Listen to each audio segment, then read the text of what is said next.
Hi, happy Tuesday, everyone. Good afternoon. God is so awesome. He's mighty.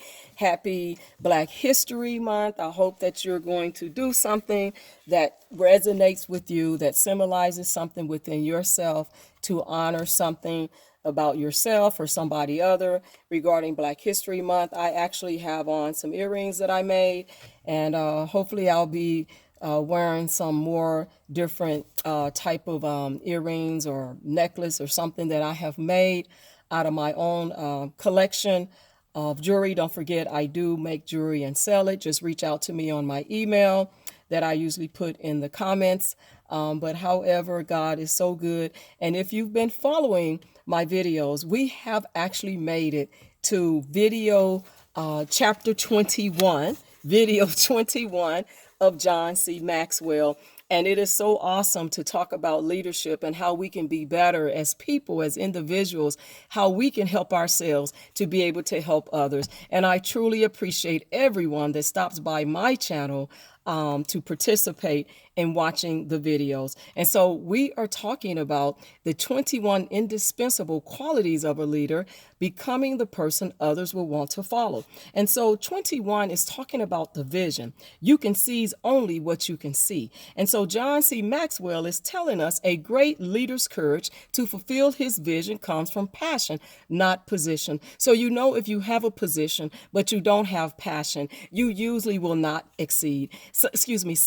And we've talked about that before. It's not just throwing out your position, but being able to have passion for others, passion for what you believe in, passion for your goals, and passion to see your goals through. And then former CEO of Pepsi and Apple Computer, John Scully, says, the future belongs to those who see possibilities before they become obvious. And so we always want to do the fleshing out first. And it says here, he's telling us, John C. Maxwell, vision is everything for a leader.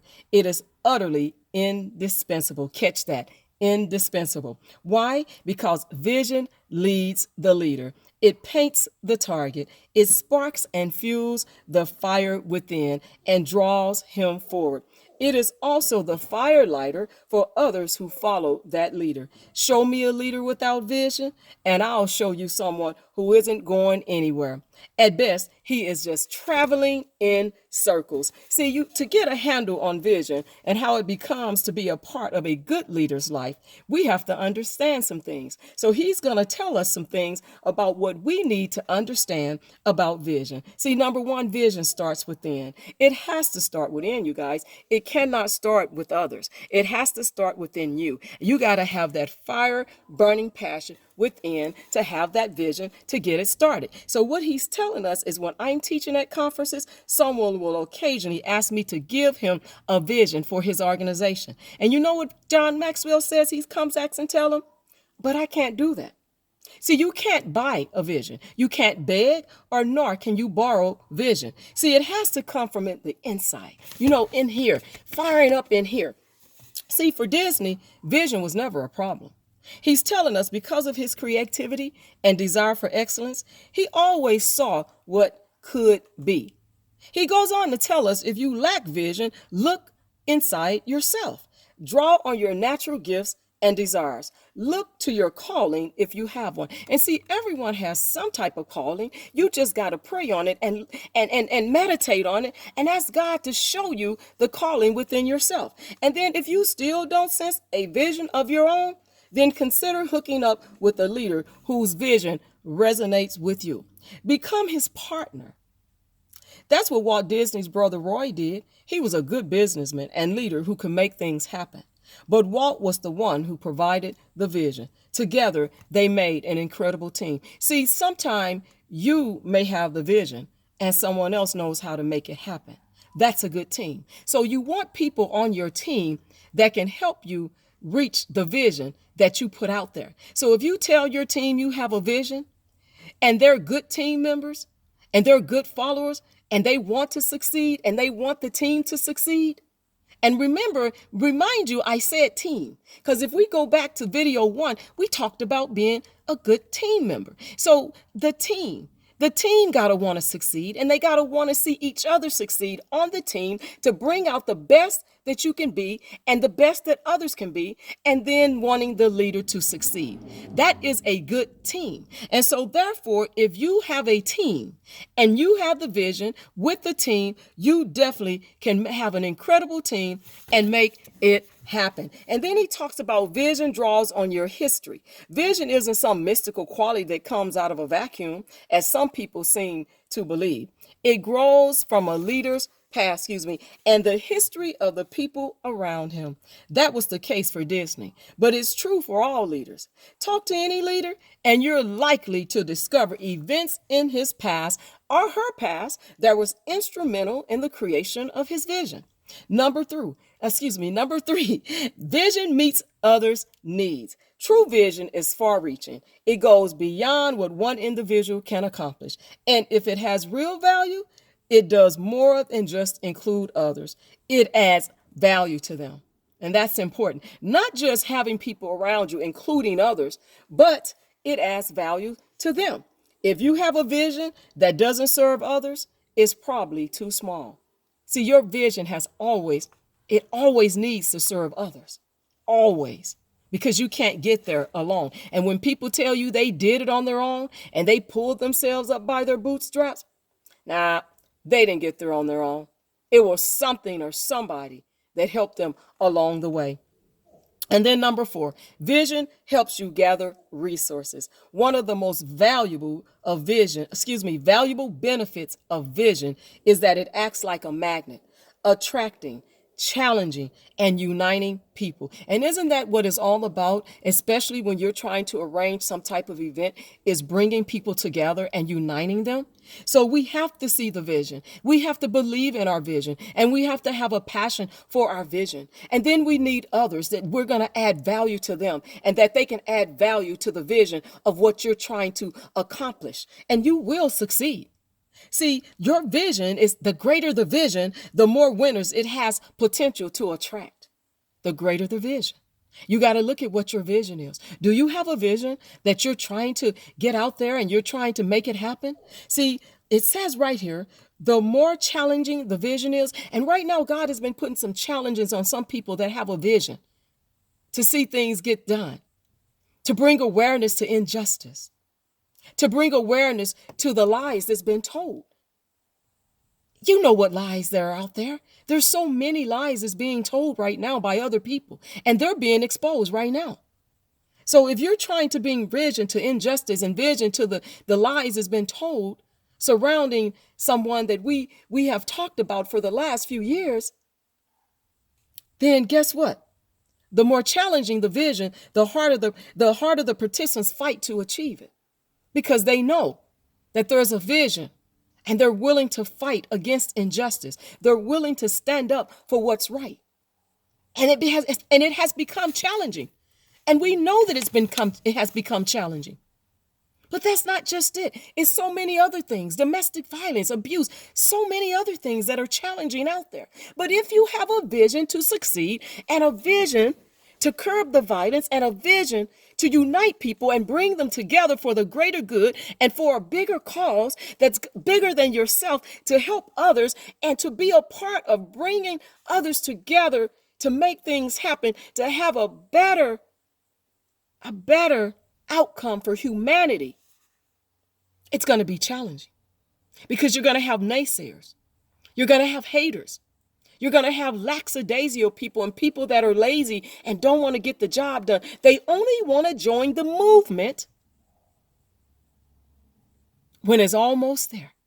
They only want to join when all the hard work has been done.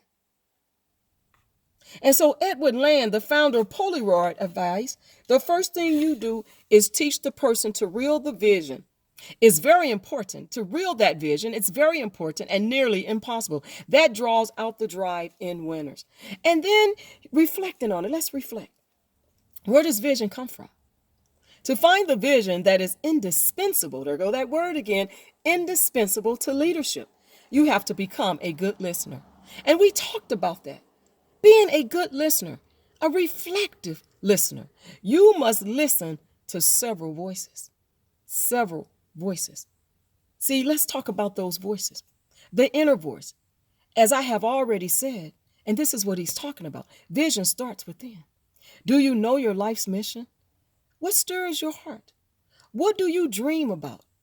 If what you're pursuing in life doesn't come from a desire within, from the very depths of who you are and what you believe, you will not be able to accomplish it.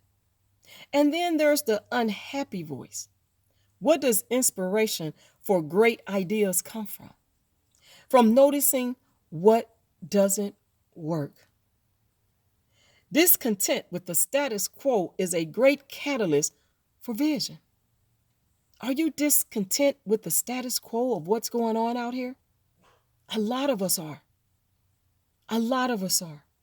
So are you on complacent cruise control? Or do you find yourself itching to change your world? See, no great leader in history has fought to prevent change. If you're a great leader, you're going to fight for change, not against it. Let me say that again, because I know that resonates with somebody that's going to watch this video and they're going to see that a great leader never fights against good change. They will never prevent change when it's good.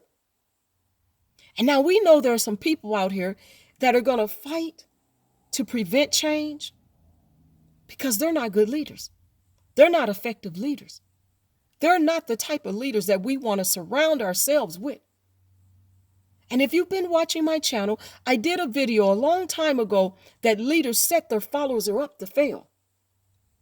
And so if you have a leader that's setting you up, or your followers are the ones that you're following that person, and you keep failing, they're setting you up to fail. Why would you want to be on a team with a leader that keeps setting their followers up to fail and preventing change? That is so important. Hear what I'm saying. And you may have to go back to the 1203, 1204, 1205 mark, or wherever it's at to catch that. But you do not want to be on a team with a leader that sets their followers up to fail. And there are some leaders that are doing that right now. And then the successful voice. Nobody can accomplish great things alone. We've been talking about team members, team playing. We've been talking about working as a team, being united, coming together, because nobody can accomplish great things alone. To fulfill a big vision, you need a good team. Isn't that what we've been talking about? Having a great team? But you also need good advice from someone who is ahead of you in the leadership journey. There's always going to be someone better than you. It's always going to be a greater leader than you. That's why it's good to get a mentor, someone to help you, that can mentor to you. And if you want to lead others to greatness, find a mentor. Do you have an advisor who can help you sharpen your vision? We've talked about that. And then the higher voice. Although it's true that your vision must come from within, you shouldn't let it be confined to limited capabilities. We all have some capabilities sometimes that we feel limited by, but don't let it, your vision from within, be limited by your capabilities. Pray for stretching, that you want to stretch your abilities in the manner that God will see you through. Stretching your abilities to see your vision be accomplished. Then a truly valuable vision must have God in it. That's why I always talk about God. Because if you believe in God, you already know you can't do it by yourself. And we know prayer changes things, but faith without works is dead. So you got to get into action. See, he knows your full capabilities. That's the good news about Jesus Christ. He knows your full capabilities. So you got to look beyond yourself, even beyond your own lifetime, as you sought your vision. If not, you may be missing your true potential and life's best for you. And then bringing it home. Let's bring it home. John Maxwell wants us to bring it home. So to improve the vision, he's telling us to measure yourself. If you have previously thought about the vision for your life and articulated it, measure how well you're carrying it out. Are you carrying it out very well? Are you doing a mediocre job or a poor job? Or you're just getting by? You got to ask yourself that. Talk to several key people, such as your spouse, a close friend, key employees, asking them to state what they think your vision is. And talk to someone that's going to tell you the truth. And they're going to do it with love and compassion. And they're going to be truthful. And they're not going to do it to just appease you and make you feel all good inside, but they need to tell you the truth. And if they can articulate it, then you are probably living it. And then number 2, write it down. Write your vision down. Some people are pulling visions out for 10 and 15 years ago, but they kept their vision and they never gave up and they didn't throw the vision away. Maybe they had to put it on hold, but they never threw their vision away. So if you've thought about your vision but never put it in writing, take time to do it today. Writing clarifies your thinking. Once you've written it, evaluate whether it is worthy of your life's best, and then pursue it with all you got. Then do a gut check. If you haven't done a lot of work on vision, spend the next several weeks or months thinking about it. Consider what really impacts you at a gut level. Ask yourself, what makes you cry? What makes you dream? And what gives you energy? Also, think about what you'd like to see change in the world around you. I would like to see healthcare disparities go away in the Black communities, or any community, but Black communities. I'd like to see Blacks being given the health care that they so deserve, instead of brushing them off and dismissing them. Because we're losing people in our own communities, in our own race, quicker than we can turn around and blink at times. What do you see that isn't, but could be? We could have racial equality. What about the judicial inequality in that system? More Black people suffering at the hands in the judicial system, and our Black men. And about not giving them the benefit of the doubt and talking to them when they've been accused.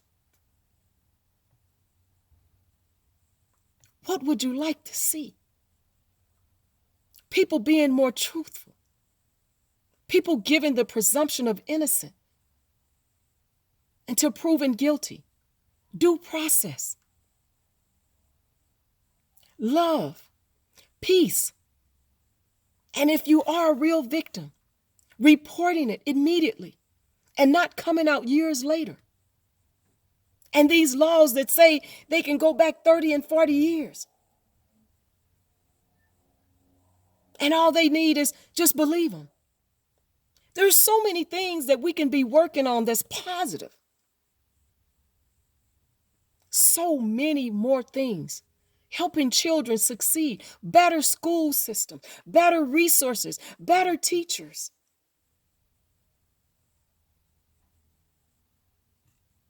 Once your ideals start to become clear, write them down and talk to a mentor about them. And then our daily takeaway. From 1923 to 1955, Robert Woodruff served as president of Coca-Cola. During that time, he wanted Coca-Cola to be available to every American serviceman around the world for 5 cents, no matter what it cost the company. What a bold goal. But it was nothing compared to the bigger picture he could see in his mind's eye. In his lifetime, he wanted every person in the world to have tasted Coca-Cola. When you look deep into your heart and soul for a vision, what do you see?